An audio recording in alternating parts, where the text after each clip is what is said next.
We use AI all the time. Just imagine if you use AI instead of using all your camera gear to create content. Now, I'm not saying that it's bad.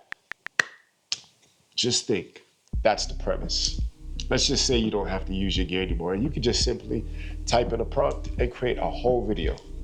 That really defeats the point of being a creator, a videographer, a cinematographer, a photographer, all of the above. Messing with AI, I've come to the conclusion that AI, I don't think that it's really gonna change the need for a cinematographer, or videographer, or photographer, but it will enhance, if used correctly, it will enhance what it is that you're trying to create. So if you use it as a tool, it can be very beneficial. Personally, I think that it can be used best in a fashion sense or even for storytelling, because something about AI that just doesn't give you that natural feel. And it's not to say, once again, it's not to say that it's bad. It just doesn't give you that feel that you're looking for. Don't keep passing me to everybody at the party. I don't know them damn people. That emotion that you could probably get from a real person, you know, and I think that's the real difference. When people see AI as a means to end all versus just a tool. Now, let's start back when Adobe used to use generative film to create or enhance photos. You know, it was a great idea. It was used as a tool alongside you actually creating a photo. So, you know, if you want to change a background, you know, if you want to add or fill out, you know, a certain part of the picture to create something else, it was good. It was good for those menial things. But once you start getting into changing a whole environment, you know, it really takes away from the feel. Like CGI used to be a thing, and it still is, you know, you still use it for Marvel and all those different things like that. But when you put it into a realistic environment, sometimes it just takes away from it. And I'll show you what I mean. Recently, there was a post about Will Smith, and he had a concert. Someone was doing behind the scenes, and they were captured doing a little recap. And unfortunately, whatever it is that they captured, they wanted to use AI as a fill-in for B-roll, which, once again, it's not bad, but only if done correctly. Now, the problem with this is that plenty of the times when you use AI, you don't always get it right on the first try. You really have to take a glance at everything within the frame, because it can be the smallest thing that could be off. And in this case, this is exactly what it was. You have people that are in the crowd that didn't even look like people. Some people were using, I think it was a car or something like that, to take a picture. Like, you wouldn't think about it at first, because in a crowd, people jumbled all together. It doesn't really look like much. But when you really take a look at it and you say, wow, they really did that? Like, it doesn't look real. Now, to Will Smith's defense, once again, I'm not against Will Smith, but to his defense, he even said it before. Plenty of times you see a lot of this media stuff that you see. I got social to do. Come on, man, this is blue screen. In fact, it's just the way that the media works nowadays, so that they can give you the perception and give you that feel that you're looking for. Now, this is why I say sometimes that it's not really good. Because now if I show you the video and you see what it looks like, you'll say, wow.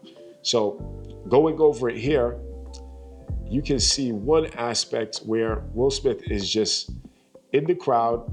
They show Will Smith, we love you. All of these people standing up. Everything is happening, like the emotions is real. But then you really start to glance at certain things and you say to yourself, like, this doesn't look like the people that are really in the crowd.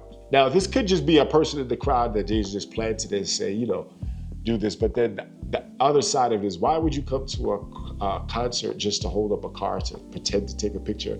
One, because you know somebody's gonna take a picture of you. That's too much to go into it. But either way, it's just that, like, the small things that just really make using AI a good idea versus a bad idea. It can really just ruin your whole perception of what you think is real. And that's why I say that AI is not really good for all of that. The ideas that you used to have a long ago used to take forever to come to fruition. But things like ChatGPT or even Gemini, and once again, not against these programs, they really allow you to take an idea and turn it into something like that. You know, and I think that's really what the use of AI is for, to use as something to brainstorm your ideas. Now, you actually have to have the idea, which is where the prompts come from. So you actually have to have the idea of what you want to do and how you want it to look. Now, they can generate something. That doesn't always mean that it'll always look good, but this is where it starts. And I think that's where people get it mixed up. It definitely helps with editing. It definitely helps with thumbnails. I mean, we use things like Canva and programs like that.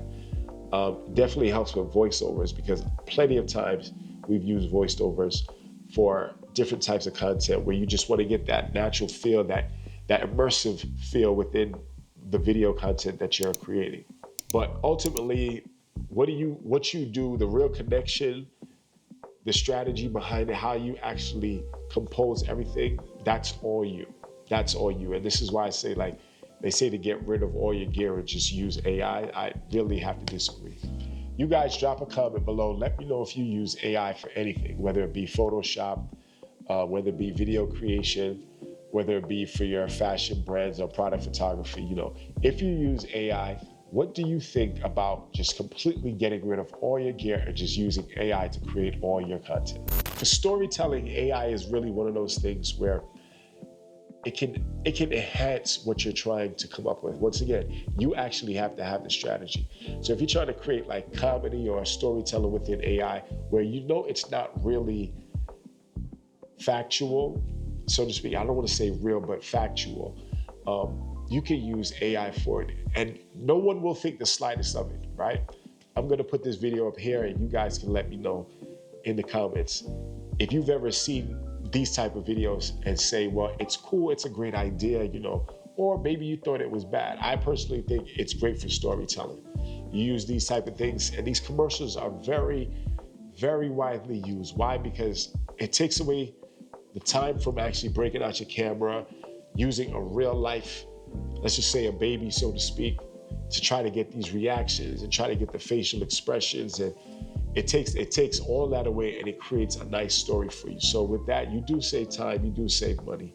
But I still think at certain times you do need a real person, a real camera, sometimes a real environment. If you take the AI as a small clip and insert it into your work, which is already real, that's fine, because no one really expects you to use, I should say, no one is really looking for that small version of AI. It's a pop-up, something in your head that say, wow, how did they create that? Oh, they created that with AI, versus this whole video is just fake.